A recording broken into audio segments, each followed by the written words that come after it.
Hola chicos, ¿cómo están? Bienvenidos. Vamos a hablar o seguir hablando sobre la toma de muestra. En la clase anterior nos quedamos hablando sobre la homogenización de los tubos, porque estamos hablando de la recolección de muestra sanguínea. En posterior desarrollaremos ya lo que es para sangre arterial y sangre capilar. Entonces, la preanalítica de obtención de espécimen en casas comerciales, que entiéndase por aquellas instituciones que de uno u otro modo fabrican materiales para poder extraer y recolectar la muestra, y de esa manera nosotros como tomadores de muestra podamos de una u otra manera poder recolectar el espécimen.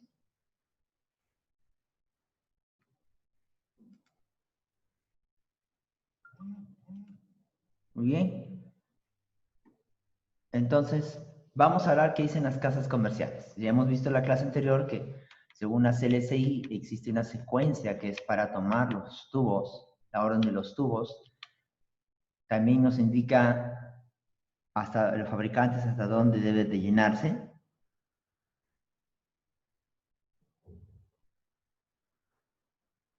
La muestra acá nos obtiene.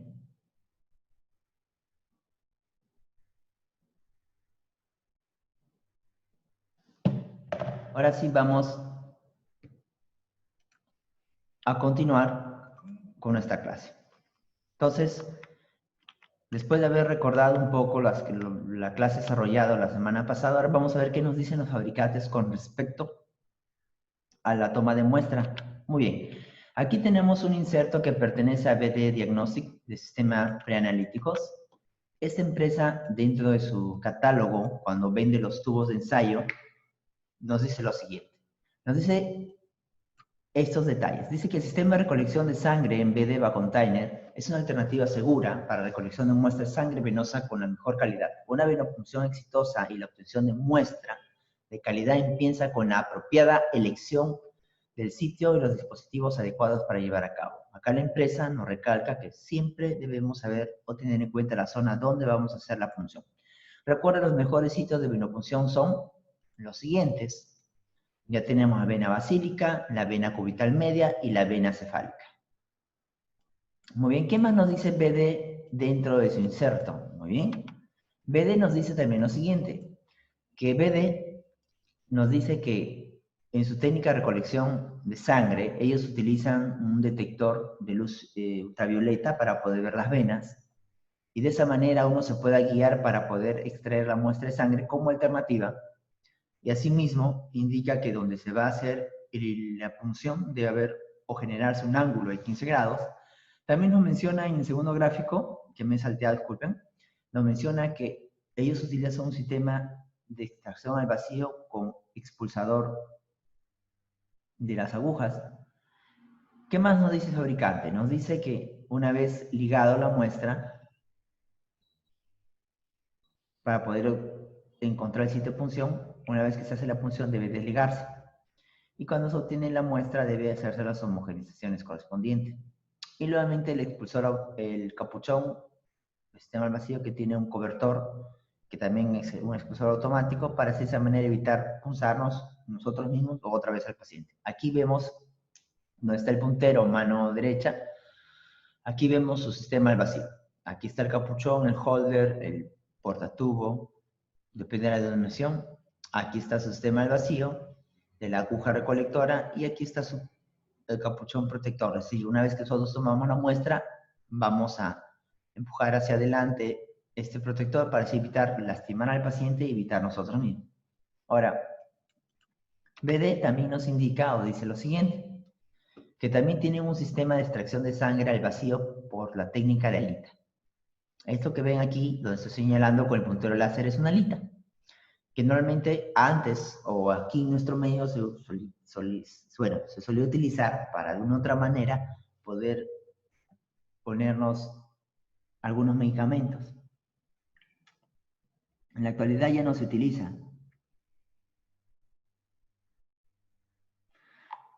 Para poder medicamentos, pues la alita se mueve mucho y duele. Pero bueno, BD también tiene esa presentación y se puede utilizar en casos de venas un poco delgadas o frágiles. Igual, BD hace hincapié que siempre es bueno utilizar el detector de venas.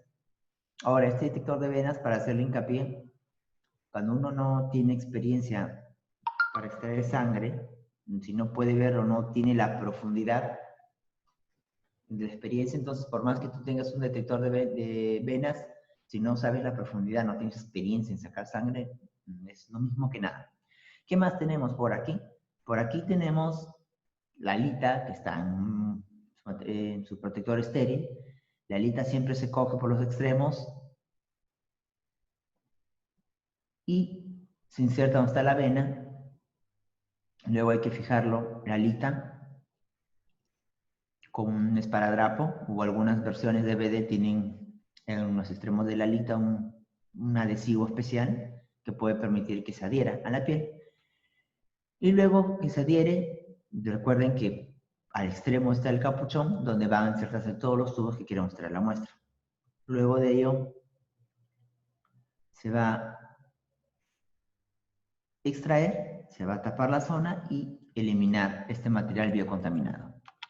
¿Qué más tenemos? También BD nos indica lo siguiente, que según BD, y donde estoy pasando el puntero láser, menciona que su referencia de toma de muestra está extraído de la guía de la CLSI, especialmente la guía H03A6, que habla sobre los productos de colección de espécimen de sangre para diagnóstico y venopunción, ¿no? Que están aprobados en este estándar en su séptima edición 2007. Entonces, BD se podría decir que tiene un catálogo de extracción de colección de muestra basado en una guía estándar que permite al usuario, en este caso al tomador de muestra, poder realizar los procedimientos adecuados. Por ejemplo, como extrae de la guía CLI, menciona en esta versión que primero tiene que hacer el frasco de hemocultivo y una vez obtenido la muestra debe homogeneizarse 5 veces. Si no tienes el frasco de hemocultivo, el segundo tubo, perdón, si tienes frasco de hemocultivo, el segundo tubo sería un tubo tapa celeste o un tubito amarillo. Pero primero el tapa celeste, que es citrato. Y eso se homogeniza de 3 a 4 veces.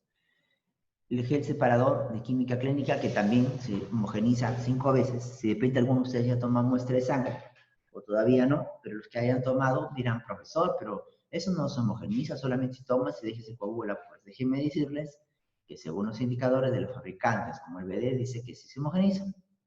Recuerden que los tubitos de plástico, para hacerle mención, normalmente por sí no pueden hacer la coagulación. Entonces, estos tubitos tienen un gel, o dentro del gel, perdón, tienen un activador de coágulo o un acelerador de coágulo, el cual permite que la sangre se coagule. Por eso se homogeniza 5 veces para que pueda mezclarse, homogenizarse todo el contenido. Y la coagulación se dé apropiadamente y no se forme fibrina.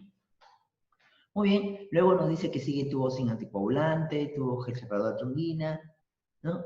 Gel separador de parina indio, parina de sodio, luego viene casi penúltimo el tubo con EDTA, que es para hematología, gel separador con EDTA, y sucesivamente. Normalmente en el laboratorio, cuando no se hace microbiología y no se hace otros exámenes tan complicados, normalmente está el tubito de citrato, el tubo tapa celeste, el tubo amarillito, y se utiliza el moradito. Entonces, sacando esos tubitos, basando según la guía CLSI, sería que al momento que esté el paciente, primero tomaría la muestra de tubo en tapa celeste, luego sería el gel separador y último tendría aquí el tubito tapa morada. El tubito tapa morada se homogeniza de 8 a 10 veces, aquí indica el gel separador 5 veces y el citrato 3 a 4 veces. Y esas homogenizaciones tienen que estar correspondientes hasta la línea de llenado que indica el fabricante. ¿Qué más nos indica BD? Nos indica que según ellos, su tapa roja con activador de coágulo aplicado por aspersión, es decir, significa que dentro del tubo hay partículas muy finas, ¿ok? Muy finas, entiéndase. Estos son los resultados principales de la búsqueda. Bueno, se acaba de activar mi Google. Disculpen, no sé por qué dice... Muy bien, entonces la tapa roja, según BD, dice que tiene activador de coágulo para química clínica y serología. Según la FDA, que es una federación que se encarga de ver procesos que sean necesarios para diagnóstico, ya que la FDA no es neto de acá de Perú, sino está fuera. La FDA es una institución que cuando un fabricante diseña ya sea un tubito o un material, ellos evalúan si realmente se utiliza para diagnóstico, para ensayos clínicos o puede utilizarse para investigación. Perú adolece esa parte. Es decir, que esos tubitos, haciendo un paréntesis, cuando ingresan a Perú, nosotros no sabemos si pasan todo el control de calidad de acuerdo a las temperaturas que tenemos en nuestro país. Recuerden que tenemos mucho frío, mucho calor y climas temperados. Entonces, estos tubitos donde los fabrican no tienen todos los climas que tiene Perú. Muy bien, entonces, regresando, menciona un tapón rojo con activador de coágulo aplicado por aspersión por partículas finas, según BD, de 8 a 10 veces. Tapa dorada o tapón oro con gel separador para determinaciones en suero y química clínica. Mejoran el proceso de trabajo dentro del laboratorio unas 5X. Muy bien, luego sigue un tapón azul, tapón lila, tapón verde y diversos colores. Cada uno, según la empresa del BD, indica para qué va a utilizarse. Muy bien, BD también nos habla sobre la mención sobre la recolección capilar, que ya en otra clase detallaremos, pero la recolección capilar, según BD, nos dice que para tomar en niños, ya, debemos hincar aquí en el pulpejo, a los lados. Y aquí también viene otro detalle muy importante. Si BD dice que su microcontenedor es para poder tomarlo de la zona capilar, entonces, ¿qué pautas podría establecer el laboratorio en toma de muestra? Porque recuerden que algunos estudios de libros, ya sea para química, clínica o hematología, utilizan microcontenedores, pero la sangre es recolectado por sangre venosa y no por sangre capilar. Algunos sí mencionan que el estudio es sangre capilar, entonces eso hay que tener en cuenta. ¿Por qué? Porque suele ser que el laboratorio ya pueda tener problemas si recoge con sangre arterial, con sangre venosa, para la variación, ¿ya?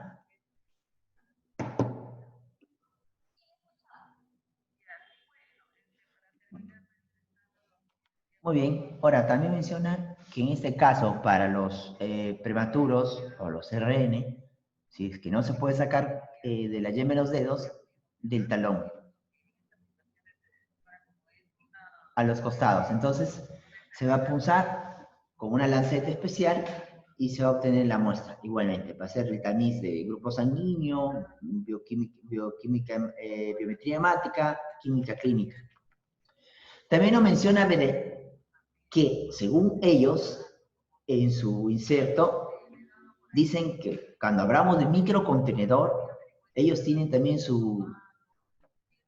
puede decir su procedimiento, es decir, dice si es tapón, gases en sangre, contenido de tubo, jeringas o capilares. Muestras para microscopio, ellos dicen que primero debe tomarse la muestrita aquí, tapita moradita o lila en este caso, que tiene DTA para hematología, banco de sangre. ¿Cuántas veces debe hacerse el proceso? Miren, 20 veces. Cambia, ¿verdad? ¿Qué más nos menciona? Nos menciona que heparina sodio litio, que es para química y hematología, 10 veces. Heparina litio gel, química en plasma, 10 veces. Y el gel separador, que es el que más se utiliza, química 5 veces. Es decir, tiene que hacerse esas homogenizaciones conforme indique el fabricante, para poder uno, en el moradito de hematología, poder tener adecuadamente la sangre sin coagularse, y en este caso, el gel separador puede haber, o evitemos que exista fibrina y así la muestra pues salga en menor proporción. Muy bien. También nos menciona que de la línea de llenado, es decir, si hablemos de los tubitos color rojo, revestidos de silicón o silicona, sin aditivo, cuando son microcontenedores, esa es la cantidad máxima que puede soportar. Fuera de eso, dependiendo, si tiene anticoagulante, puede coagularse. Y si en este caso es un microcontenedor con gel, puede ser que la cantidad de muestras supere, supere o rebalse la línea indicada de mancha centrifugal, pueda extravasarse por la tapita o incluso pueda estar muy lleno y derramarse. Muy bien, también habla de tapita de oro, contenedor gel. Esta es la cantidad de 400-600 tubos para suero. Tenemos aquí heparina en litio, menciona la cantidad, y eso es importante saberlo para que así se pueda tener en cuenta al momento que se toma la muestra. BD también nos dice que la separación del suero deje la sangre, se coagule durante un tiempo mínimo, miren, 30 30 minutos. Separación del plasma, invierte tubo 8 o 10 veces para asegurar la anticoagulación. Mira, BD nos está diciendo, y presten mucha atención porque cuando ustedes estén en un laboratorio, no todos los que toman muestra leen lo que dice el fabricante. ¿No? Muchos dicen, no, yo lo tomo así, esto se realiza así y ya. No, ahí sí no es. ¿Por qué? Porque el fabricante es quien diseña o quien te dice cómo lo ha diseñado su metodología. Y lo que hace el laboratorio es reproducir esa metodología. Entonces, cuando hablamos de plasma, solo se hacen las reversiones para asegurar que esté mezclado la sangre con el anticoagulante, pero cuando hablamos del suero, en este caso 30 minutos nos pide, ¿para qué? Para que la coagulación sea completa, evitar que exista fibrina, que es uno de los principales elementos que no solo hace perder cierta cantidad de suero, sino también puede destruir pipetas de los equipos automatizados. Ahora dice, coloque la muestra en la centrífuga o un adaptador para la centrífuga si es necesario. Un adaptador significa que vamos a poner otro tubo, una boquita especial donde va a poder calar los microcontenedores, porque algunos suelen ponerlo de frente dentro de los tubitos de la centrífuga. Cuando se centrifugan, los tubitos están bailando, vibrando y se pueden embolizar. Ahora, para centrifugar también BD dice lo siguiente: tiempo mínimo, los tubos con gel, 90 segundos. Velocidad entre 6.000 a 15.000 gravedades. Tubos sin gel, 3 minutos. Mínimo 2.000 gravedades. Se recomienda controles de temperatura, miren, también dice temperatura 25 grados centígrados. Para ello significa que la toma de muestra, la parte preanalítica donde se va a centrifugar, tiene que haber, ¿qué cosa? Un termohigrómetro ambiental o externo, se puede decir, para poder medir la temperatura. Recuerda que en este caso no vas a decir, oh, voy a llamar a Google Todopoderoso para que Google me ayude. Pues Google no está donde está tu laboratorio. ¿Ya? Eso ténganlo en cuenta.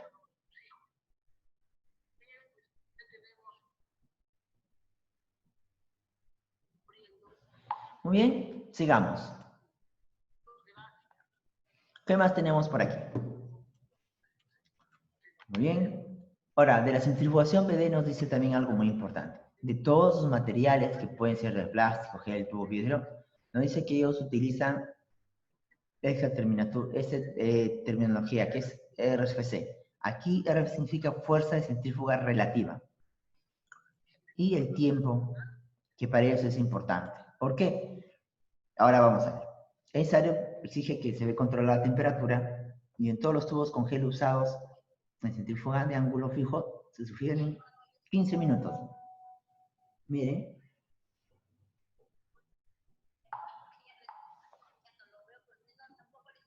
Miren, y pueden escuchar esto. Significa que ellos utilizan la fuerza centrípeta porque ellos con esa fuerza centrípeta, que es la gravedad, pueden sacar los cálculos de las revoluciones por minuto. Ya hoy en día los tubos dicen gravedades, no vienen netamente de revoluciones por... ¿Y por qué gravedades? Porque recuerden que la gravedad es una fuerza con la que el rotor, al girar, atrae las muestras hacia el centro del rotor, que es lo mismo que haría cuando giráramos alrededor de la Tierra, lo traería al centro de la gravedad. Entonces, el tiempo sí es necesario, porque el tiempo juega un papel muy importante. Si hablamos banco de sangre, ahí los elementos se centrifugan a revoluciones exactas que indique el fabricante o el procedimiento y los tiempos también, porque mucho tiempo, mucha centrifugación puede producir fenómeno de elusión, es decir, que los anticuerpos pueden separarse y así la prueba puede ser fallida. Ahora, los tubos de citrato deben centrifugarse, menciona aquí, a una velocidad y tiempo para producir consistentemente plasma pobre en plaquetas, menor de 10.000 microlitros de plaquetas, acorde a recomendado por el CIDE. Mire, acá un dato importante. El fabricante nos dice que si yo tuve un tapa celeste para hacer tiempo de coagulación, tiempo por trombina, tiempo de tromboplastina parcial activada, fibrinógeno, etc., debo centrifugar a menor revolución porque necesito un tubo con plasma pobre en plaquetas, más no rico en plaquetas. Eso significa que la primera centrifugación separo el plasma, vuelvo a centrifugar y vuelvo a separar otra vez para tener realmente un plasma sin plaquetas.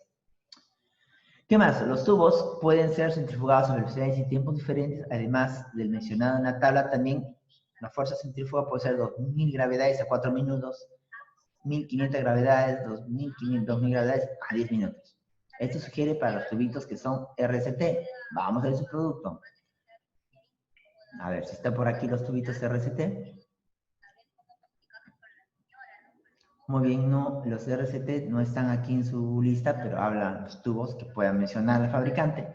Muy bien, y cualquier referencia del inserto fabricante menciona que utiliza las guías LSI H3A6, volumen 27, número 26, 2007, la guía H04A6, volumen 28, en este caso el número 25, 2008. ¿Y qué es lo que quiere ahí? Con esto nos está indicando que esos datos, para poder el fabricante darnos el alcance y diseñar sus tubos o métodos, está utilizando guías internacionales. ¿Y por qué menciona sobre el rotor? Por esto, hay tipos de rotores. Existen los rotores flotantes, los rotores de ángulo fijo, los flotantes o rotores oscilantes y los ángulos fijos. Muy bien, entonces significa que el fabricante menciona que debemos tener en cuenta ya lo siguiente, que aquí donde dice los tubos citados deben oscilarse por plaquetas, perdón, aquí dice se recomienda revisar el manual fabricante todos los tubos con filo usados en centrífuga de ángulo fijo. Entonces hablamos de ángulo fijo, que son los que están aquí abajo. Entonces los ángulos fijos significa que ya vienen en diagonal. Por lo tanto, los ángulos fijos no se van a mover y la muestra con centrífuga sale así en diagonal, inclinada. Ya en la otra clase voy a traerles imágenes para poder corroborar. En cambio, los ángulos, los rotores flotantes o que son cabezales oscilantes, al momento de centrifugar se ponen en 90 grados. Es decir, al momento de centrifugar la muestra se compacta y sale de manera recta y no inclinada. Muy bien, ahora vamos a ver otro fabricante, Vacuete, sistema de extracción. Vacuete nos dice lo siguiente, hace rato hemos visto BD, Vacuete nos dice estos datos muy importantes. Que siempre que se toma muestra debe haber identificación del paciente, que se lleva a cabo obviamente a la toma de muestra. ¿Qué más? Dice en la posición. El paciente debe encontrarse en una posición estable, sentado, recostado, desde al menos 15 minutos antes de expresión. Eso es un dato importante porque no todos toman en cuenta que cuando el paciente llega, debe estar en reposo. Muchas veces, como está en la larga espera, cuando es el hospital ya está en un medio reposo, o cuando tienes 5 o 6 pacientes donde trabajas en un laboratorio particular, también está en reposo, pero algunos llegan, te dan su orden, ves qué exámenes tiene, coge los tubitos y los sientas. Pero no debe ser eso, debe reposar 15 minutos. ¿Por qué? Porque recuerden que si viene agitado, viene cansado, algunos parámetros pueden alterarse. ¿Qué más nos dice Vacuete? Vacuete dice que preparación de material de expresión. Tú debes tener en cuenta todos estos materiales listos para expresión. ¿Qué más nos dice Vacuete? Bueno, menciona siempre las venas basílica y cefálica, la zona de extracción. También nos habla sobre la mano, la cara dorsal. También la superficie de los pies, que hace mención. También nos dice que antes de realizar la selección, en definitivo el área de venopunción, es preciso realizar una inspección de la zona mencionada. Nos dice que la secuencia de selección debería corresponder con el mencionado orden de elección. No obstante, las opciones 1 2 son adecuadas. Castellano, principal, brazo, dorso, mano y último el pie. Esto podría ser cuando el paciente puede estar recibiendo 2 unidades de plaqueta en brazos distintos, vía en los brazos distintos, y los pies estén libres. Porque hay casos donde puede recibir plasma en 2 pies y 2 unidades de sangre en las 2 manos, entonces ahí se hace un poco más complicado. ¿Qué más nos dice Vacuete? Nos dice que, según ellos, dice que debe de golpearse suavemente la vena, solo en caso de venas poco prominentes, el cual la guía más actual de CLC menciona que no se debe golpear, porque eso es una mala práctica, pero según Vacuete lo menciona, pero no menciona dónde saca la referencia, pero menciona que se debe golpear, lo cual no se debe hacer, porque para eso ya existe el mecanismo o los medios, en este caso infrarrojos o de luz violeta para poder ver las venas. Es cierto, es caro, pero no se debe golpear, debe buscarse las venas visibles y palpables. Además, que dice, provocar una éxtasis venosa, es decir, una punción por un torniquete durante no más de 1 minuto, lo menciona, desinfectar la área, y saben que se desinfecta en manera circular, de adentro hacia afuera. Venopunción nos dice que debe roscarse la aguja en el portatubos, capuchón o holder, como quieran determinar la nomenclatura, canalizar la vena del paciente en el brazo, inocular, y perdón, inocular no, ingresar la aguja, luego nos dice con una mano libre, es decir, la mano libre que no coge el portatubos, ahí debe, ¿qué cosa? Insertarse todos los tubitos que se han tomado la muestra. Vacuete también nos menciona que dentro de sus prestaciones hay aguja presentación 20, 21, 22. Cuanto más grande es el número de calibre, más pequeño es el diámetro de la aguja. También tiene que los tubos Vacuete disponibles en plástico, ¿ya? Que ven aquí, vienen ya listos para extracción al vacío. ¿Qué más nos dice Vacuete? Su secuencia de tubos es, primero botella hemocultivo, luego sigue coagulación, tubos con suero, tubos con heparina, con ETA y glucosa y otros tubos. Vacuete dice que los tubos de coagulación deberían ser los primeros únicamente cuando se realizan pruebas de rutina. Seguir siempre el protocolo de su laboratorio. Menciona así, en laboratorio el protocolo debe seguirse, muy independiente de lo que indique el fabricante. ¿Por qué les hago hincapié en esto, chicos, chicas? Porque cuando no se sabe lo que se hace, se puede cometer muchos errores, y el preanalítico es la parte donde se cometen más errores. Se puede decir que un 35% de los errores que le corresponden a los resultados están en preanalítico, y el otro porcentaje se divide entre los que procesan y los que transcriben los resultados. Muy bien. Incidencias más comunes. Vacuete también nos dice qué problemas podemos tener en el laboratorio, en su inserto. Y eso es un detalle muy importante. Problemas, posibles causas, solución. Dice que si el bisel de la punta de aguja colapsa la vena, dice, gira la aguja con cuidado dentro del lumen de la vena. ¿Qué más nos dice? Si la aguja ha atravesado la pared de la vena, tirar el portatubos y la aguja suavemente hacia atrás. Nos dice una causa, si la aguja no está completamente dentro de la vena, ¿qué nos dice? Nos dice empujar con cuidado la aguja hacia adelante. También nos menciona que el torniquete estaba demasiado apretado o ha estado puesto demasiado tiempo, nos dice aflojar el torniquete. ¿Qué más menciona? El tubo ha sido utilizado o ha sido abierto previamente. También nos dice lo siguiente, desechar el tubo, utilizar un tubo nuevo. ¿Qué más detalles nos da? Estos detalles. El flujo sanguíneo se suspende durante la extracción. ¿Qué podemos hacer? Posibles causas. El tubo se retiró del portatubos antes de tiempo, reinsertar el tubo dentro del portatubos hasta que desaparezca el vacío. Eso es en caso uno pueda sacar antes de tiempo el tubo. La extrusión es demasiado enérgica para la vena colapsa, sacar el tubo del portatubos y volver a insertarlo unos segundos después. ¿Qué más? La posición de la aguja se ha modificado durante el proceso, o la aguja está fuera de la vena, repetir, dice la venopunción, en una zona diferente cuando aparezca un hematoma. ¿Qué más detalles dice Vacuete? Vacuete nos dice que hemólisis de la muestra, miren, dice, ¿por qué hay hemólisis? Posibles causas. Éxtasis de la vena demasiado largo, más de 1 minuto. O sea, habla éxtasis cuando ponemos la ligadura. Solución, control exacto del tiempo de éxtasis máximo de 1 minuto. ¿Qué más nos dice? Hemólisis de la muestra. Posible causa. Transferir la sangre de una jeringa a tubo. Ahí está. ¿Qué dice? La utilización de unidad de transferencia Vacuete garantiza una segura transferencia de sangre. En este caso, algunos extraen con jeringa y ponen la aguja o jeringa en el tubo al vacío y están esperando que el vacío jale la jeringa o lo presionan. Eso produce hemólisis. ¿Qué más? Posible causa. La muestra ha sido mezclada con demasiada intensidad. En vez de hacer versiones suaves, creo que están haciendo chocolatada. Dice invertir cuidadosamente el tubo 8 veces, 4 veces en el caso de estudio de coagulación.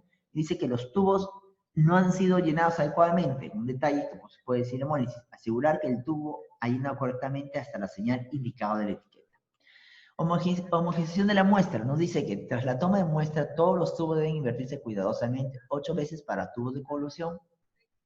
Debe 8 veces. Para tubos de coagulación, perdón, menciona 4 veces. Es necesario realizar una homogeneización adecuada para asegurar la correcta mezcla de los aditivos del tubo con la muestra de sangre. Aquí Vacuete nos dice que según su inserto, todos los tubos, menos los tubos que son para coagulación, se homogenizan o se hacen en versiones 8 veces. Solo el tubo para coagulación 4 veces.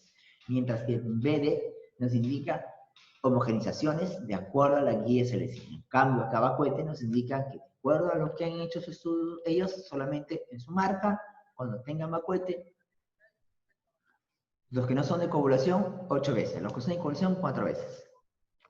¿Qué más nos dice? Nos dice que aperturar los tubos de extracción de sangre Vacuete, sujetar el tubo firmemente con la mano, apoyando. Significa que dice que para aperturar los tubos, dice que cogemos con una mano, luego con otra mano giramos el tapón, o sea, de la muestra, bien a la derecha o a la izquierda, y hervir con un movimiento suave, es decir, con el dedo gordo suave, y con el dedo gordo podemos ayudarnos a expulsar. Entonces, esos detalles no menciona BD, pero Bacuete sí lo menciona. Ahora, nota, almacenaje prolongado de los tubos abiertos puede provocar la evaporación, por lo tanto, la obtención de estados analíticos cerrados. Significa que tú destapas para poder, no sé, sacar fibrina, para poder procesar, luego tienes que taparlos. Dice, ¿cómo taparlos? También colocar el tapón de seguridad sobre el tubo, presionar el tapón contra el tubo con el dedo pulgar. Tú coges con una mano, pones la tapita y presionas. Miren esos detalles importantes.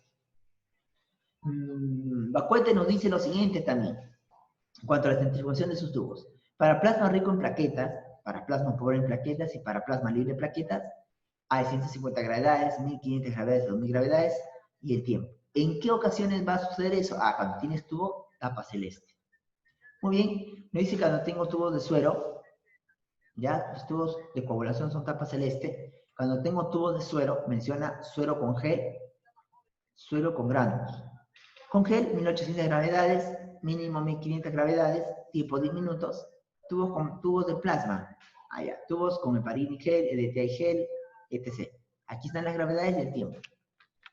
Muy bien, también Bacuete nos menciona algo. Si yo, no sé, voy a transportar la muestra del primer al segundo piso o de un laboratorio a otro laboratorio, la temperatura recomendada para el transporte y almacenamiento de esos tubos es de 4 a 25 grados centígrados. Superar esa temperatura recomendada durante el almacenamiento podría que eso ocasionar alguna interacción. Mira, el Bacuete nos dice que hay que ser precisos con lo que hacemos.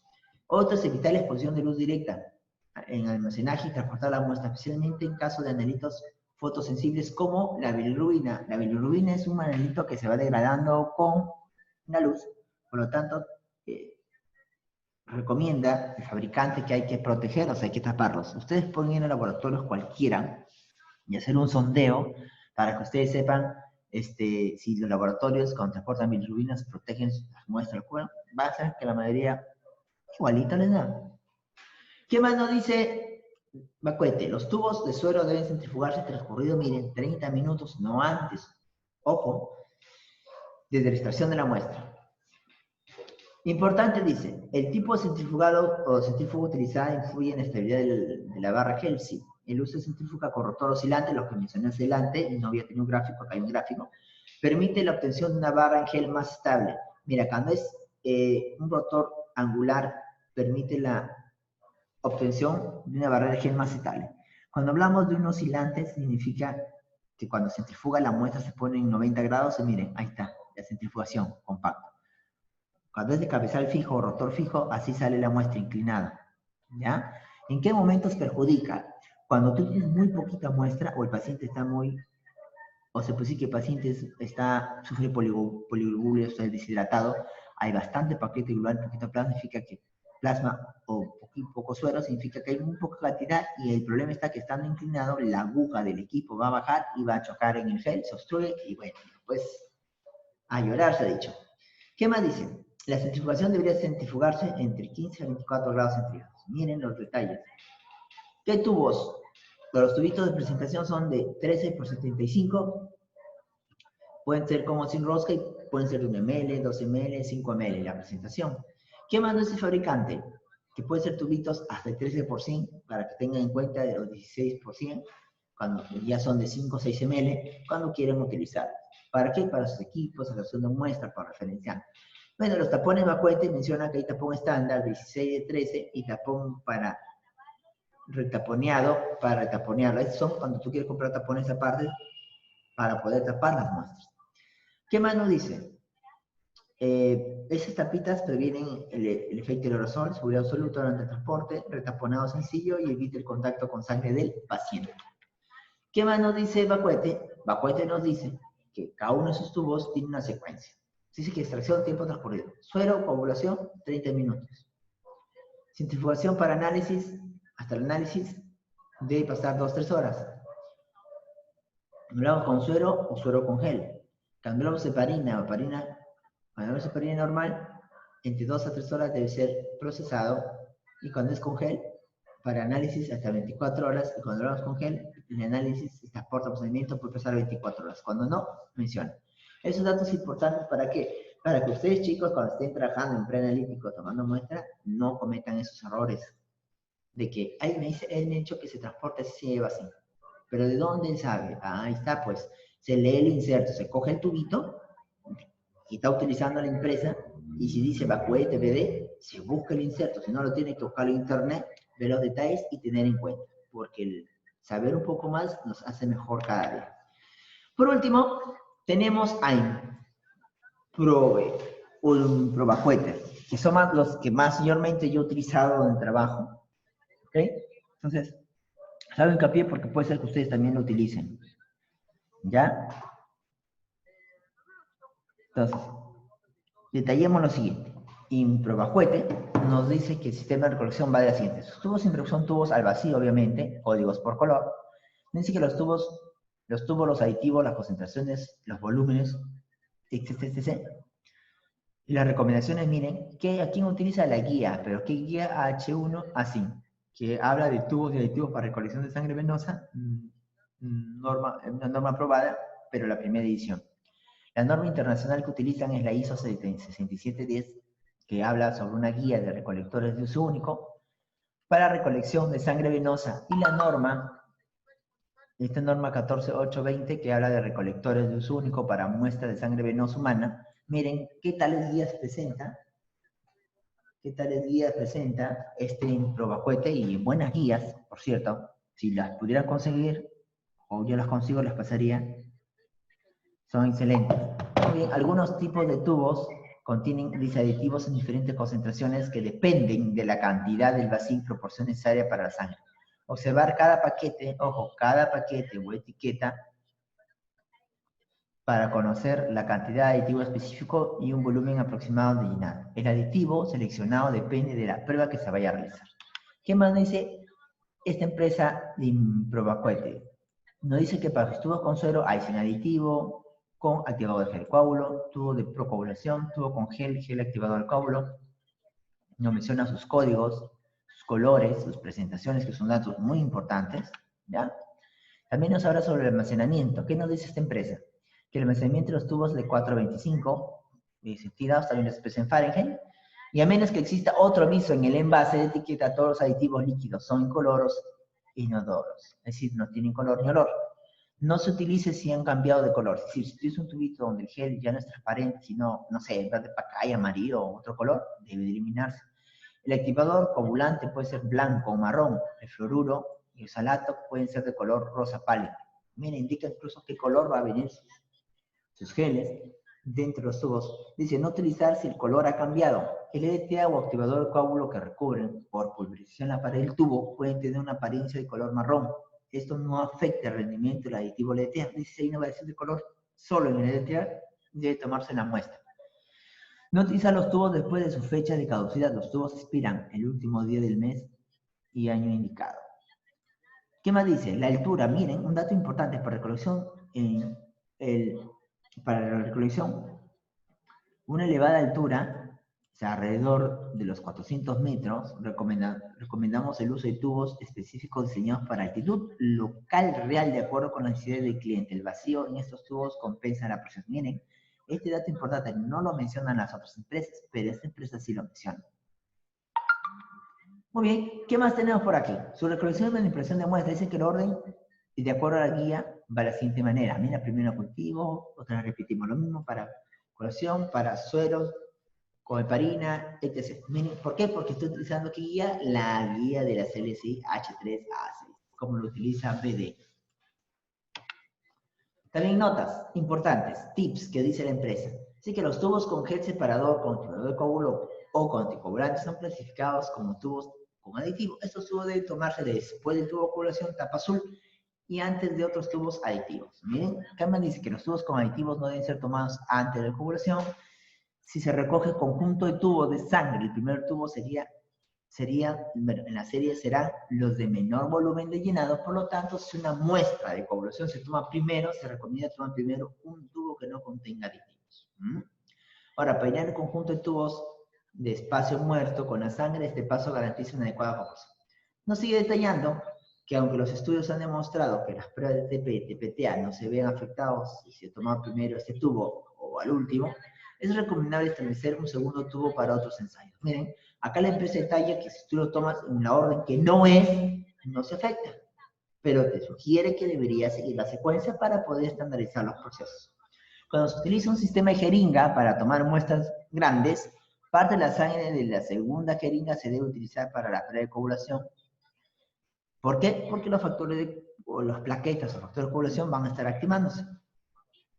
En el caso de cualquier resultado normal explicable de la prueba de coagulación, se debe obtener una nueva muestra. Mira, dice que saca con jeringa y extracción te menciona una muestra. Siempre sigue aquí el protocolo del hospital, en este caso la clínica o el laboratorio donde trabajas.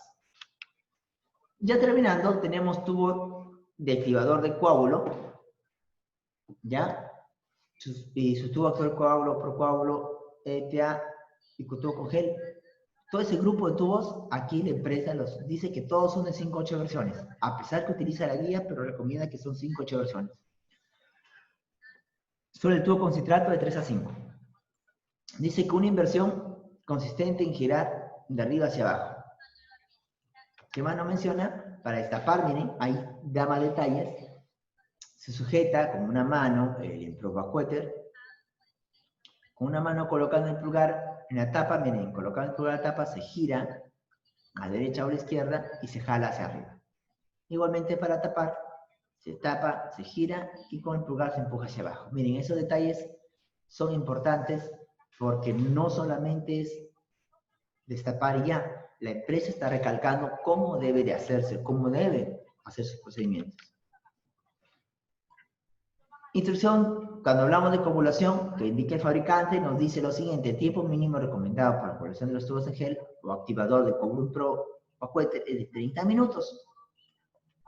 Los tubos con activador de coágulo en gel deben ser invertidos 5 a 8 veces. Muy bien, sus detalles de tiempo de centrifugación, que es muy importante, y notas o detalles que la empresa cree necesarios, como el tiempo recomendado se basa en un proceso de coagulación normal, pacientes con coagulación normal debido a alguna enfermedad o por el tratamiento anticoagulante, así como la temperatura baja durante la coagulación de sangre, requiere más tiempo de formación. Castellano, si un paciente tiene alguna alteración, hay que tenerlo en cuenta. De todos modos, asegura que la muestra esté completamente coagulada. La separación del suelo y suelo debe tener lugar dentro de las 2 horas, según lo que recomienda su guía CLSI que ellos han consultado. De la centrifugación también nos dice que hay precauciones. No centrifugar tubos de vidrio a fuerza de mayor de 2200 porque se rompe. Muy bien, los tubos de vidrio pueden romperse si se usa centrífuga encima de 1300 de fuerza de repulsión. El uso de tubos con grietas o astillas a la velocidad de centrifugación altas excesivas puede provocar rotura de los tubos. ¿Qué más nos menciona? Que la liberación de estos materiales son potencialmente peligrosos. ¿Ya? Muy bien, nos sale el transporte de la muestra, que es algo muy importante que nosotros debemos considerar, que las muestras que se transportan, ya dejando de lado lo que dice el fabricante, las muestras que transportan, hay que tener en cuenta dependiendo de lo que transportamos. Bien, orina, heces, etc, etc. De un sitio a otro. Y la conservación necesaria. Muy bien, chicos, chicas, hemos terminado una parte de la clase que quedó pendiente, porque era muy largo y era tarde. Voy a recesar 5 minutos, no se vayan de línea, porque ahorita vamos a tocar el tema que viene relacionado a los criterios de rechazo de muestra sanguínea. Así que ahorita nos vamos a... Voy a dejar el Zoom aquí encendido en línea, solo voy a 5 minutos tomar un vaso de agua y vuelvo a prender mi micrófono.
Profesor, ¿se encuentra? Hola, hijo, dime. Te escucho, hijo, dime.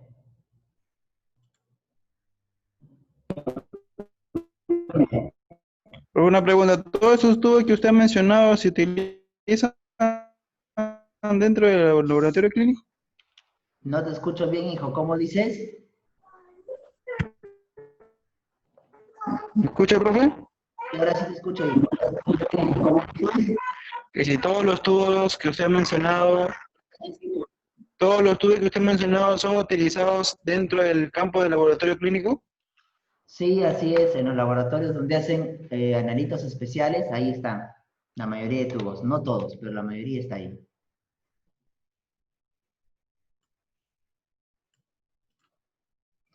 Si hablamos aquí en Chimbote, solo vas a encontrar lo máximo 4 tubos, hasta 5 tubitos. Más colores no se utilizan en Chimbote. Ya cuando estés en una sede de laboratorio donde hagan de repente biología molecular o pruebas especiales serológicas para virología o otro tipo de muestras, vas a encontrar los tubitos de otros colores. Hay tubitos que son tapa fucsia, turquesa, azul, morado, lila, los tubitos tapa amarilla, los tapa verde, verde claro o verde agua, y otros tipos de colores, porque son de acuerdo a los analitos y lo que indica el fabricante de acuerdo al contenido para conservar la muestra.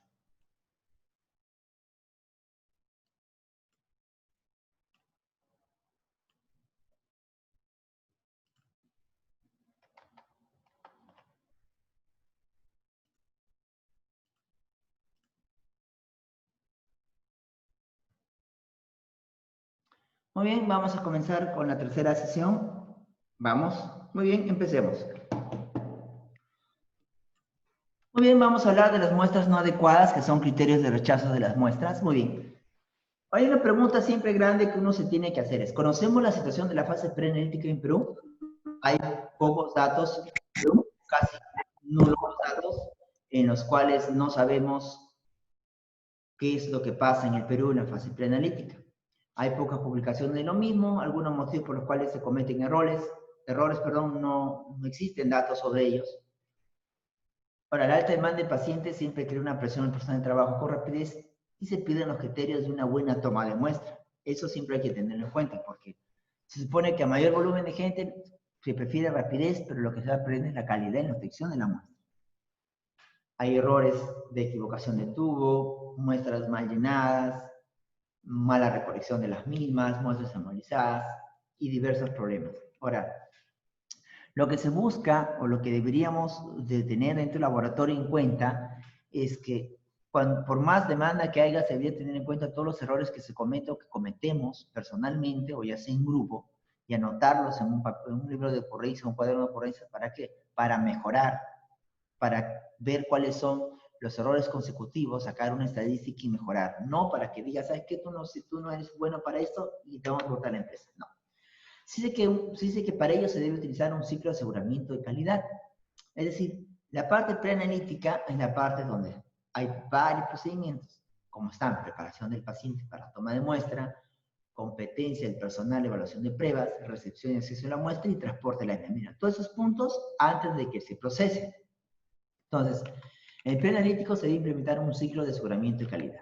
Muy bien, sí sé que una buena gestión no solo evita errores graves relacionados con la interpretación incorrecta de los resultados del laboratorio, sino también otros errores que indican el propio proceso de la toma de muestra, como puede ser una segunda flebotomía. En castellano, una buena gestión no solo evita una interpretación incorrecta del resultado, sino está indicando 2 veces, 3 veces al paciente.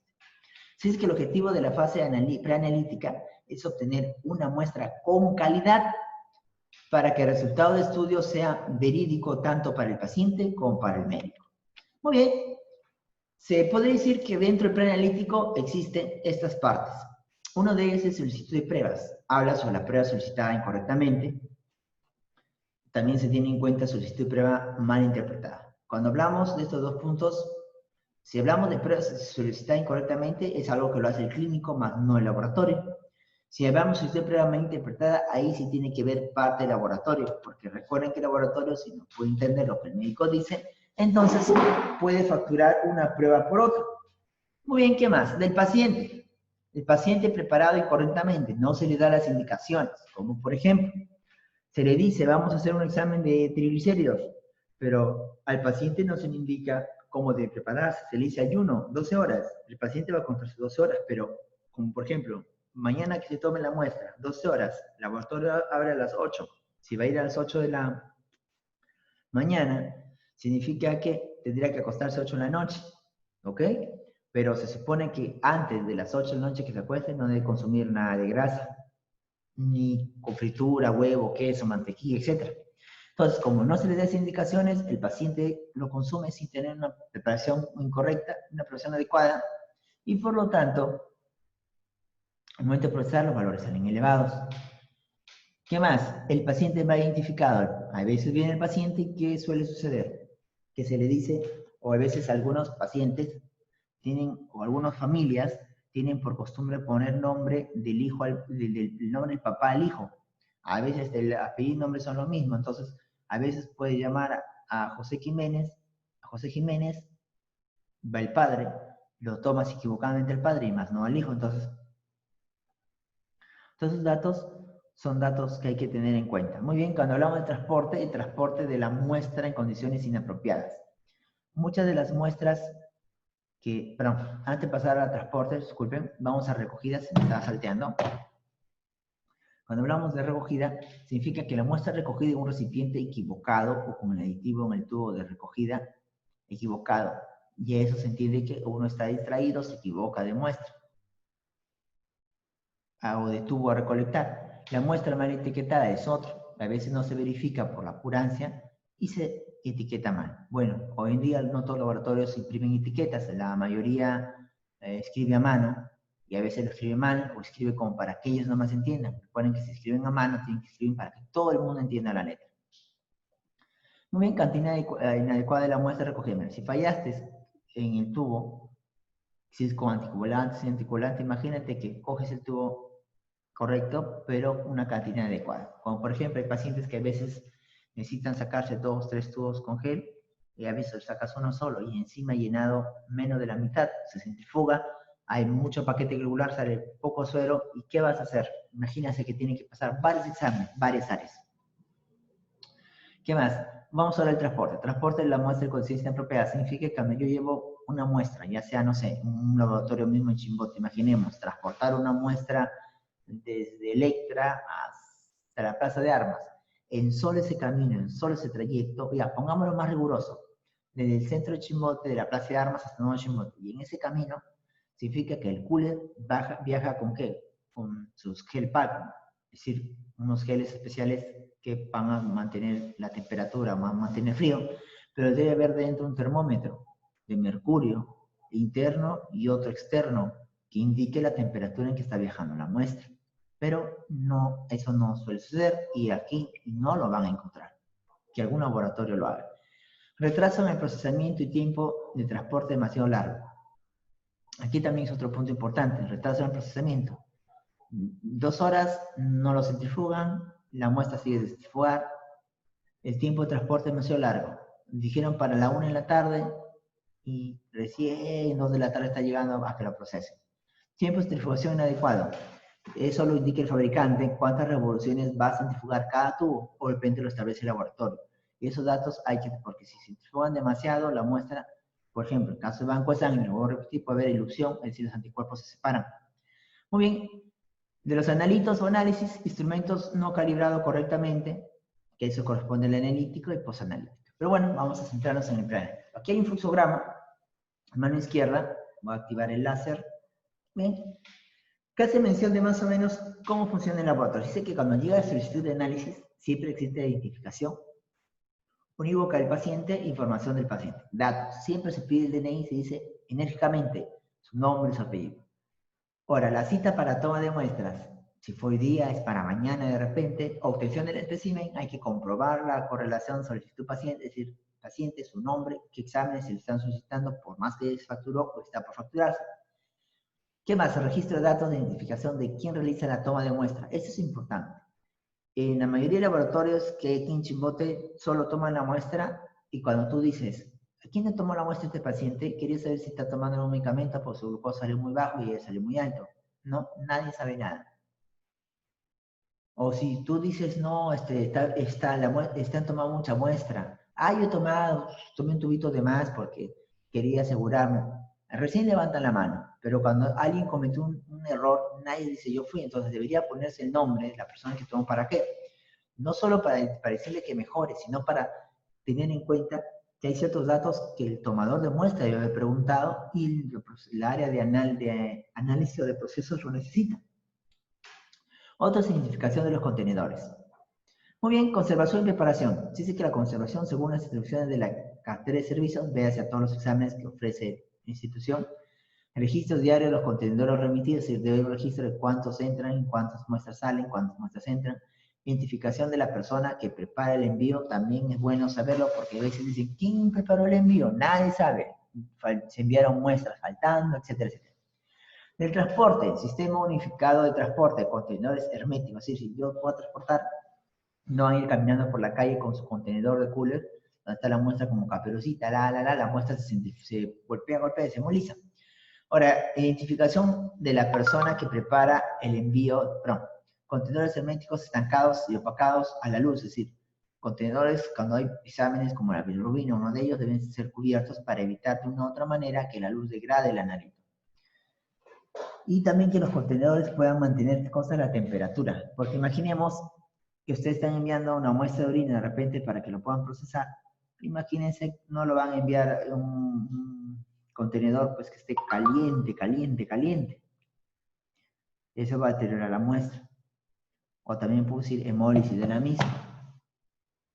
Recepción, comprobar la correspondencia. Significa que donde lo recepcionan en el laboratorio, significa que debe de comprobarse si es el paciente, si es el espécimen, ¿correcto? ¿Qué más debe comprobarse? Las muestras que se envían con las solicitudes se coinciden. Muy bien, una vez que llega a recepción, hay registro de estudio, preparación de las muestras del laboratorio y se va a la fase de análisis. Miren todo lo que ha pasado la muestra, desde que se toma hasta llegar a la parte de análisis. Según, ahora, para poder tener en cuenta los criterios de rechazo, hay un montón de guías que hay que tener en cuenta. Está la GP 39, 41, 42, 48. La 39 habla sobre tubos aditivos para obtención de muestra de sangre venosa. La 41 habla sobre colección de especímenes de sangre venosa para diagnóstico. Procedimientos y dispositivos para la colección de muestra de sangre capilar de diagnóstico, para diagnóstico. La 48 habla sobre elementos esenciales de un programa de entrenamiento de flebotomía. Hay otras guías como, bueno, la guía CLSI GP A7, donde ya habla relacionado a las guías para toma de muestra. La Organización Mundial de Salud también habla para toma de muestra en su guía para sangre en 2010. Hay también la guía europea que habla sobre recomendaciones conjuntas para el muestreo de sangre venosa. Son diferentes guías que cumplen estándares. La Federación Europea de Química Clínica y Medicina de Laboratorio, que es para Europa, también tiene su referencia para toma de muestra. La norma técnica ISO 15189 2014 o versión 2014, que es la ISO que habla para la toma de muestra en laboratorios, sí, que es la ISO que rige aquí en Perú también, nos habla que define los procesos preanalíticos como procesos que comienzan a partir de la petición del médico clínico e influyen la petición de los análisis, la preparación e identificación del paciente y la toma primaria y transporte mismo. Todo eso es la preanalítica, según la ISO. Ahora, según esta norma técnica peruana de 2014, nos dice que se debe contar con la siguiente documentación. Mira, instrucciones de trabajo y documentación, solicitud de análisis, obtención de la muestra, transporte de la muestra, debe documentación para poder realizar estos procedimientos y para poder registrarlos. Y la mayoría de laboratorios adolece de esa parte. También están las normas, la norma de laboratorio clínico de las ISO, por ejemplo, la norma técnica 072 del MINSA. Hay otras normas como la ISO 15001 versión 2015, 15189 versión 2012, que es reemplazada por 2014, y la ISO 20658 versión 2017.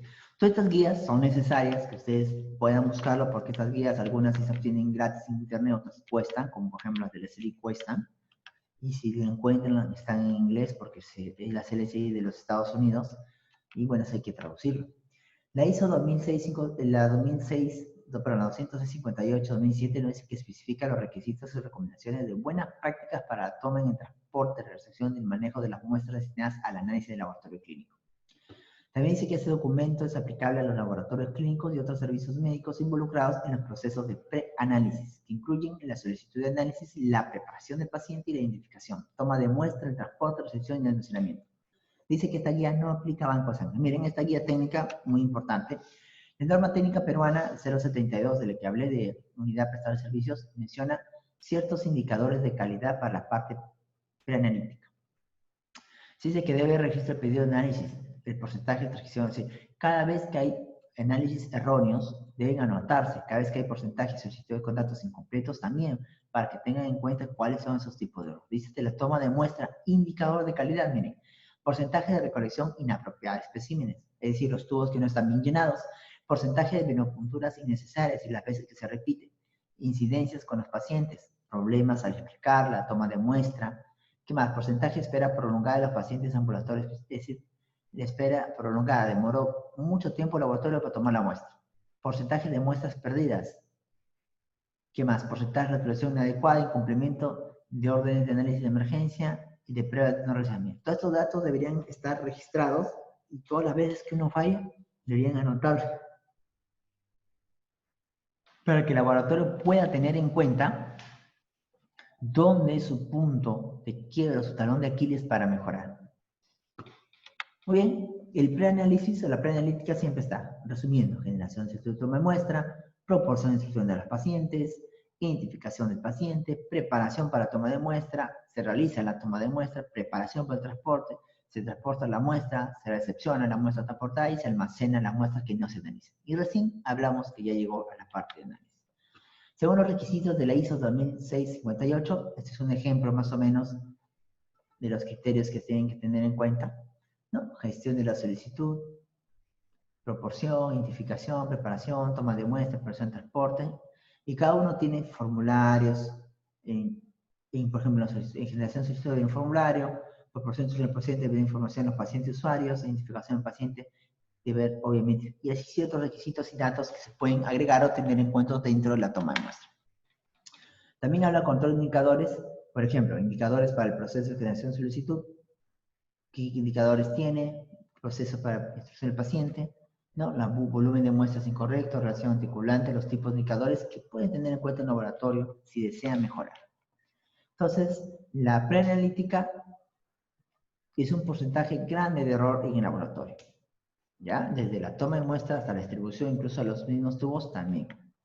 Entonces, ¿qué es un error? Se dice que el error, según la ISO, es el fracaso de una acción planificada que no se cumple como estaba previsto, o el uso de un plan equivocado para la consecución de un propósito que ocurre en cualquier parte del proceso de laboratorio clínico.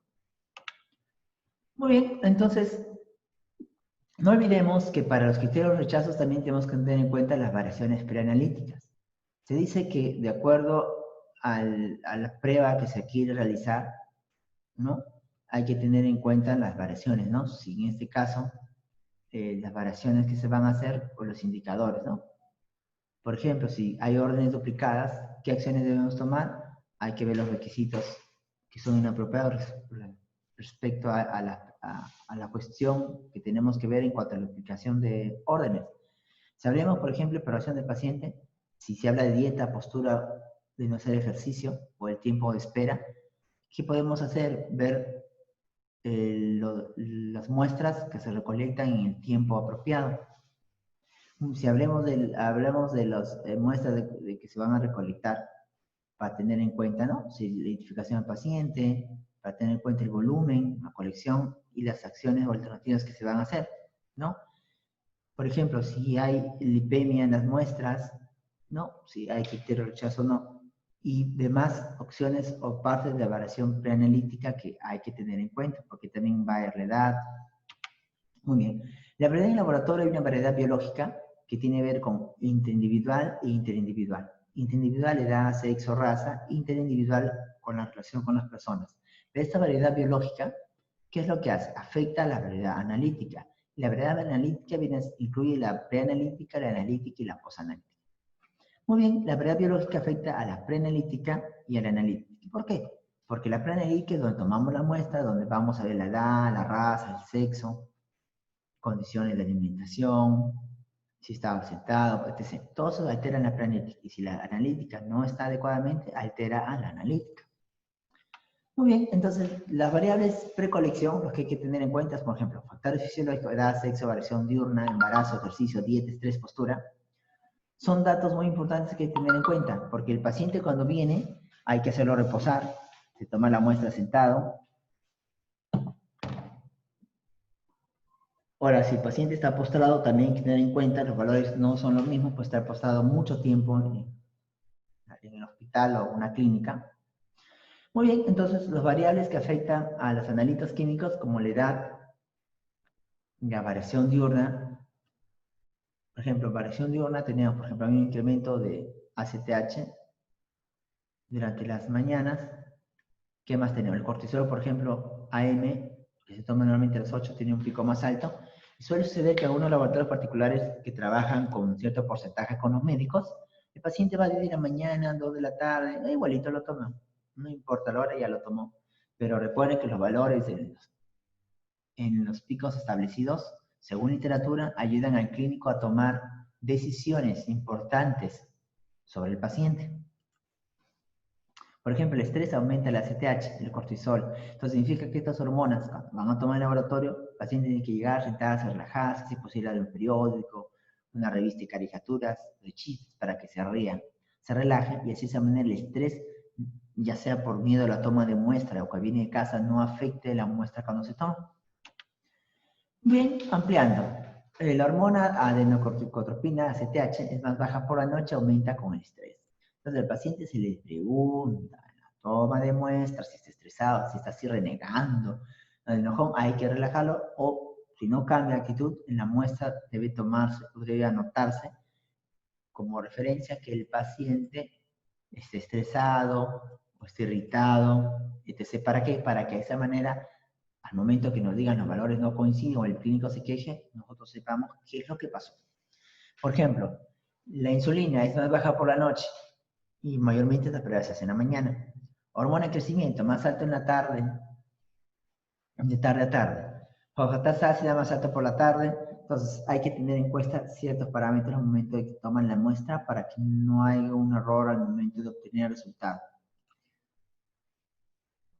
Muy bien, por ejemplo, al paciente también se le toma un detalle que a veces pocos preguntamos. ¿Se fuma? Se aumentan los niveles de carbohemoglobina y catecolaminas plasmáticas y cortisol sérico cuando el paciente fuma. Disminuyen eosinófilos, aumentan neutrófilos, monocitos, ácidos grasos cuando no fuma. Entonces toma en cuenta ¿para qué? Para que de una u otra manera los resultados que obtengan y no puedan coincidir con la clínica del paciente puedan llevar como referencia los hábitos que el paciente tiene que están influenciando sobre los analitos. Los efectos crónicos que produce el fumar, que es se aumenta la concentración de hemoglobina, el conteo de glóbulos rojos y glóbulos rojos blancos y volúmicos promedio son elevados. El lactato se eleva, la insulina, la epinefrina y la hormona de crecimiento, el marcador de cáncer, el CEA, también se eleva, secreción urinaria de ácido 5-hidroxil. Indolacético también se eleva, disminuye vitamina 12, ¿qué más? Multiplica y conteo espermático disminuye. Miren este dato importante. Pues se supone que si el laboratorio se dedica no solo a toma de muestras, sino también a la parte de andrología o reproducción asistida, y no pregunta si el paciente fuma o fumó ese día, que antes que va al laboratorio, o fuma en las noches, disminuye su conteo espermático, su motilidad.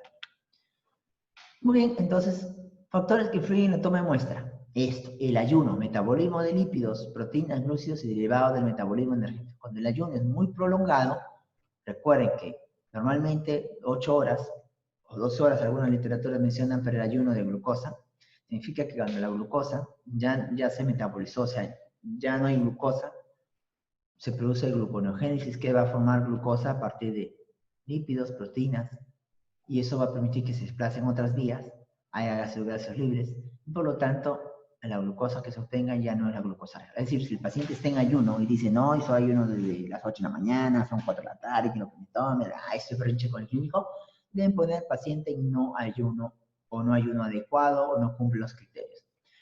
Tiempo de aplicación torniquete, mucho más de 5 minutos produce hemoconcentración. Lo ideal es 1 minuto. Otra literatura menciona 2 minutos. Pacientes con sueros terapéuticos. Hemodilución va a producirse si el paciente está recibiendo vía por los 2 brazos y en el pie no tiene venas. Entonces, ¿qué es lo que tiene que hacer el laboratorio de toma de muestras para evitar la hemodilución? Tiene que cerrar la vía donde está el suero, unos 5 minutos o 10 minutos, y luego, ¿qué va a esperar? De eso, extraer la muestra de sangre. Ejercicio índice, metabolismo, nitrogenado, electrolitos, marcadores, daño tisular. Castellano. Suele ser que al paciente no se le pregunta si hace ejercicio, si hace deporte. Solo dice, ven ayuno. Entonces el paciente entiende que ayuno es no comer, pero él puede levantarse a 4 de la mañana, hacer su ejercicio y llegar a la laboratorio a las 7.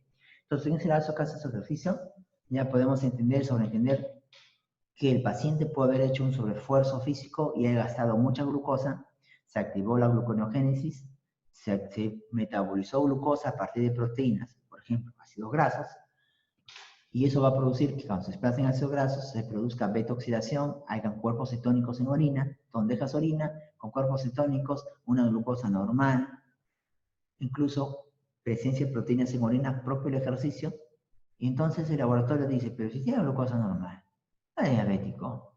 Luego de eso, sale proteínas. ¿Qué hacemos? Algunos falsean las muestras, los resultados, perdón, para quedar bien, lo cual no debe ser. Entonces el laboratorio debe pedir una muestra y preguntar si hizo ejercicio y indagar un poco. Cuando hablamos de anticoagulantes, prueba de coagulación e interferencias propias con ciertos análitos. Entonces, los errores de la fase preanalítica extralaboratorial son los errores de identificación, que es formación del personal que se ocupa de la obtención de las muestras clínicas. Solicitud de análisis por parte del clínico, elección de la magnitud, una información precisa. ¿Qué más? Otro error son las condiciones de extracción sanguínea y recolección de la muestra clínica. Hablamos de interferentes por toma de medicamentos, ingesta. Uno de ellos, por ejemplo, va tomando mucha atorvastatina, colesterol 120, triglicéridos 1000, por ejemplo. O la extracción sanguínea inadecuada debe tenerse en cuenta que ciertas propiedades biológicas, es decir, hay ciertos analitos que se toman 8 de la mañana, o en la mañana, o en la tarde. Muy bien, no olviden que otra parte es el etiquetado. Si trabajan con etiquetas, la etiqueta debe estar bien, porque recuerden que todos los datos de pacientes se encuentran en etiqueta cuando el equipo lo escanean, pero suele ser que alguien sufre de, se puede decir, no sé, de olvidadez, y miren cómo etiquetan, para llorar. Estos tipos de etiquetados no deberían suceder, ni tampoco debe estar escribiéndose a mano, ya casi no sirve, pero laboratorios de bajos recursos, ¿ya? Que utilizan una escritura a mano, pero tienen que poner letra legible. Errores de la fase preanalítica extralaboratorio. Seguimos. Errores en las condiciones de extracción sanguínea y la recolección de la muestra clínica. Esto, hemólisis, criterio de rechazo. Número 1. Debido a una extracción sanguínea dificultosa, características fisiológicas y condiciones previas del paciente, por ejemplo, la edad, si es muy pequeñito, se hace más complicado, sexo, biorritmo, estado físico, ayuno, reposo, hábitos alimentarios y tóxicos, medicación. Estas características hay que tener en cuenta. Extracción sanguínea siendo un orden inadecuado en la secuencia de los tubos, provocando una continuación entre ellos, entre anticoagulantes. Extracción con recipiente incorrecto, es parte de los errores de extracción sanguínea y que se consideran dentro de los criterios de rechazo. Esto, recipiente incorrecto. Volumen insuficiente también, la hemólisis. Mala recolección de la orina 24 horas, por ejemplo, un criterio. Falta de aditivos en la muestra clínica. Muestra clínica coagulada, muestra clínica extraviada. Criterios de rechazo a tener en cuenta. Muy bien, no olviden que si uno se equivoca de un anticoagulante, solo les menciono este ejemplo para que ustedes puedan leerlo en casa. Por ejemplo, EDTA, si voy a tomar fosfato alcalina en una muestra con EDTA, que me va a dar plasma, el efecto es que se inhibe, es decir, la fosfato alcalina va a salir muy bajo. Citrato, por ejemplo, quiere una transaminasa, que es ACT, que es el TGP, para ver hígado, como está el hígado, en un tubo con plasma citratado, se inhibe, es decir, sale valor muy bajo. Igualmente sucede con heparina y fluoruros. Muy bien, error de la entrada de datos en el sistema informático del laboratorio clínico. Eso ya es falla humana en la entrada de peticiones. Errores de conservación del espécimen clínico, esta parte sí es importante. Si no se consideran factores como el tiempo y la temperatura óptimos de conservación, la determinación de la propiedad biológica puede dar lugar a valores falsamente elevados y disminuidos. El transporte de las muestras clínicas se debe realizar en las condiciones adecuadas. A la llegada de las muestras clínicas al laboratorio se debe verificar que las condiciones han sido las correctas. Eso nunca olviden. Errores de la manipulación del espécimen clínico. Centrifugación inadecuada, distribución y alicuoto incorrecto, preparación inadecuada del espécimen. Muy bien, este de aquí, que ven aquí, es un rotor de báscula oscilante. Cuando se centrifuga, este rotor se va a poner en un ángulo de 90, mientras que los que no son oscilantes se mantienen en su misma posición. Cuando hablamos de oscilantes, significa que al momento de centrifugar giran y se ponen en 90 grados, y los fijos no, se mantienen en diagonal. Por lo tanto, cuando se centrifuga, que es una parte crítica, se debe tener en cuenta la fuerza de centrifugación. Para ello se hace esta fórmula que ya existe. Las gravedades, que es lo que piden los fabricantes, que hemos hablado de los tubos, es igual a esta fórmula, 11.18 por el radio. El radio, recuerden que viene a ser la mitad de la circunferencia. ¿De qué? Del rotor. Se multiplica por el V, la V, que es revoluciones por minuto, entre 1000 elevado al cuadrado. Todos esos datos nos permiten tener las gravedades que queremos. Por ejemplo, si un fabricante nos dice que tal tubo se centrifuga entre 400 a 500 gravedades, un ejemplo, entonces, si yo saco una fórmula, es decir, si yo voy a multiplicar 11.18 por 10, que viene a ser el radio, que es la mitad de la circunferencia, por, no sé, 3.500 revoluciones, que es lo que da todo el equipo, me sale 1.300 gravedades, y el fabricante me dice de 400 a 500, entonces no es la correcta. Si yo pruebo 2.000 revoluciones reemplazando, me da 447 gravedades. Si el fabricante me dijo entre 400 a 500, esto sería la ideal. Entonces yo anoto en un papel, a 2.000 revoluciones, voy a trabajar a 447 gravedades, tal tubo. Entonces más fácil es que ustedes midan el radio de la centrífuga y vean las revoluciones de la fuerza centrífuga de su equipo y trazan una línea y de acuerdo a eso les va a salir las gravedades. Muy bien, no olviden que los tubos cuando se centrifugan tienen que equilibrarse correctamente, ya sean de 12 tubos, 6 tubos, 24 tubos. Recuerden que se calibran uno frente al otro. Recuerden que los tubos deben estar bien equilibrados, así, de esta manera. Ahora, posibles causas de error, cuando hay medicación, cuando hay administración al paciente y una mala preparación del mismo para la magnitud a medir, o la extracción incorrecta de la muestra, por mucho tiempo de estrangulación de la muestra, toma una vía de higiene defectuosa, recogida de recipientes inadecuados también es causa de error, de rechazo, con medicamentos también parte de ello, transporte, almacenamiento, cuando las condiciones adecuadas o duración prolongada puede alterar las condiciones físico-químicas de las muestras o deteriorarse. Centrifugación insuficiente o excesiva. Que esto de aquí es lo que tenemos que tener en cuenta.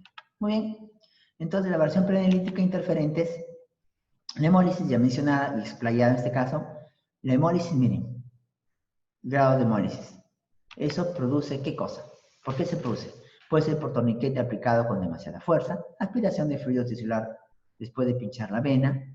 Cuando hay aspiración de fluido tisular puede ser que de repente han echado mucho alcohol en la zona de la toma de muestra y como están sacando justo la aguja y adentro está el tubo, aspira y expira alcohol.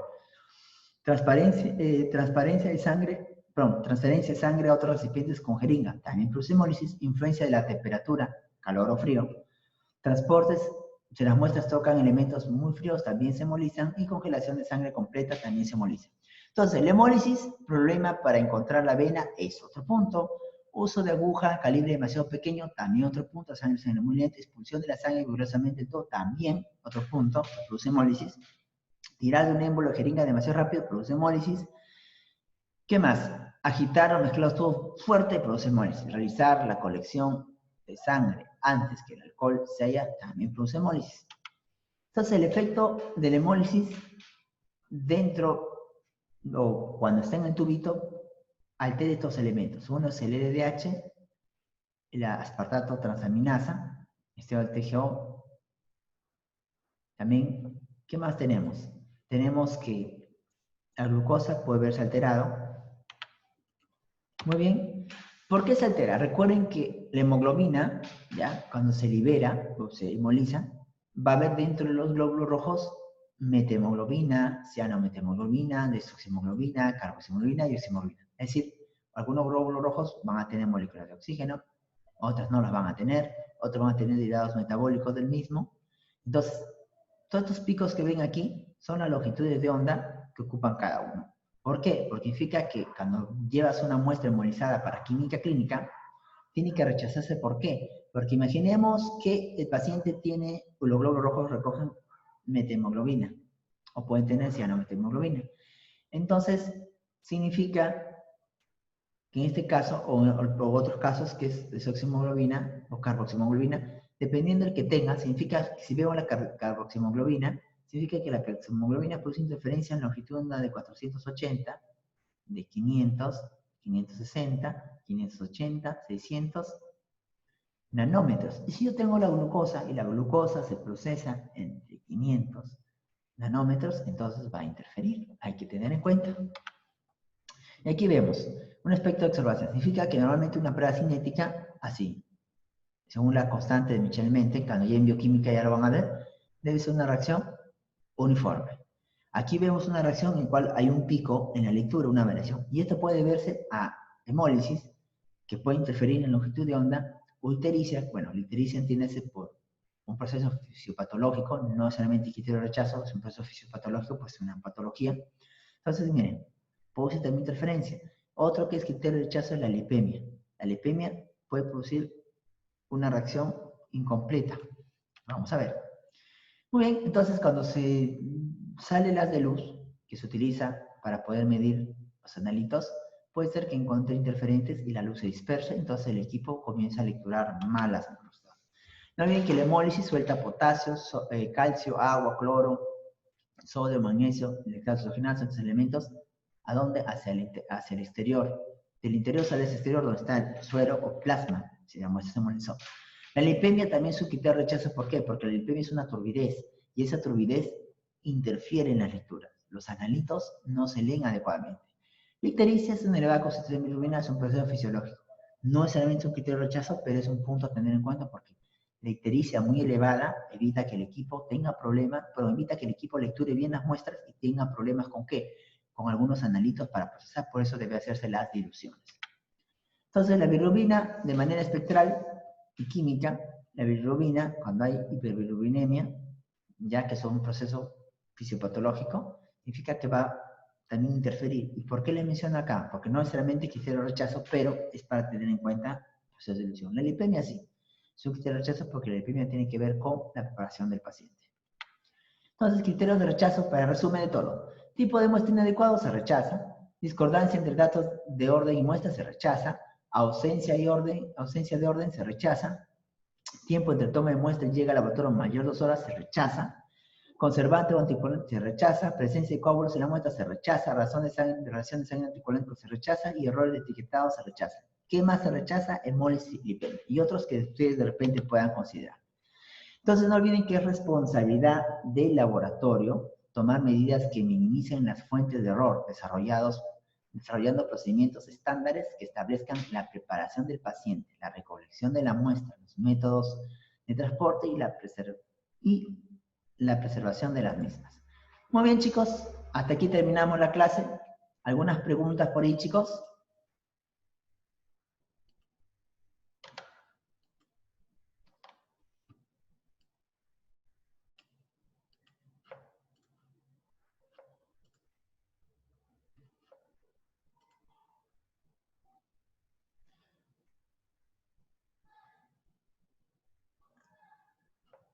Chicos, chicas, ¿alguna pregunta por ahí?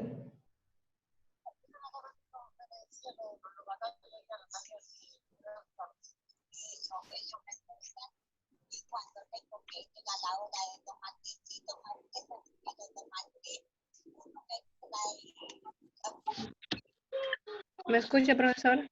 Sí, así es, hija. Yo he entrado casi en la mitad de la clase, por eso, como Mi celular estaba cargando, profesor, y entraba en la mitad de clase. No sé si usted va a pasar la clase ahí en el grupo de WhatsApp. No, las clases todos están programados según el profesor Jonathan, todos van a subir a YouTube. Ahora para subir por WhatsApp son 100 megas, 120 megas y demora para subir. Entonces en YouTube. Así es. ¿Y cómo lo encuentro ahí, profesor? Bueno, tienes que digitar, está como Instituto Superior Tecnológico América. Aquí está el Ah, canal de YouTube. ya, profesor, gracias. Pero igual, en cuanto entro al YouTube, porque ahorita no estoy, bueno, sin entrar al YouTube, cuando entre, lo consiga como está registrado en YouTube, igual lo pego en el grupo de WhatsApp. Ya, profesor, gracias.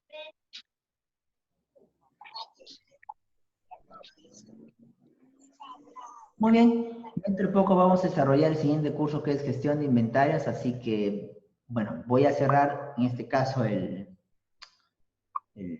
Zoom y bueno, ya son ¿a qué hora nos toca la otra clase? Creo que me he pasado.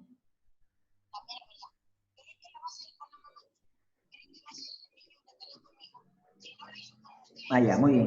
El curso de gestión, gestión y existencia nos toca a partir de las 7. ¿Y ahorita qué horas son? Uy, me he pasado. Ups, bueno, entonces vamos a hacer un receso bueno, ya prácticamente son las 8, ¿no? Uy, si me he pasado no me da cuenta. Sorry, chicos, me he pasado el tiempo, no me había percatado. Muy bien, entonces bueno, en este caso a las 8:15 empezamos el de gestión, ¿sí? Para terminar voy a cerrar el Zoom y voy a crear un nuevo Zoom para que se pueda grabar las clases por separado. ¿Ya, chicos? Muy bien, nos vemos en 8:10. Voy a cargar la clase y les envío el ID por el grupo de un nuevo Zoom para poder hacer la otra clase. Profesor, disculpe, buenas noches. ¿Sí, hija? Yo recién me he integrado al grupo, no sé si me pueden incluir en el grupo por WhatsApp. A ver, hijita, tú te llamas Yomira Reyes, ¿verdad? Sí. A ver, hijita, ya que estás ahí en línea, díctame tu número para poder agregarte. A ver, te escucho, hija. 972 Ya, 972. 06 Ya, 4777. a ver, 972-064777, ¿verdad? Sí, así es. Muy bien, entonces te voy a agregar aquí, ¿ya? Yomira Reyes, ¿no? Sí, así es. Yo miro Reyes. Muy bien, hijita, ahorita te agrego. Ya, voy a cerrar ahorita el Zoom y 8:10 vuelvo a mandarles un ID del grupo WhatsApp que ya te voy a agregar para hacer el Zoom de la otra clase de gestión y existencia de inventarios, ¿ya? Más bien, discúlpenme por Correcto. esta clase, no me había dado cuenta de la hora, sorry, porque debía haber acabado hace rato, pero bueno, hay que sacar provecho de las clases, ¿ya? Voy a cerrar este grupo, ¿ya? Nos vemos, chicos, dentro de unos 15 minutos. Ya, profesor.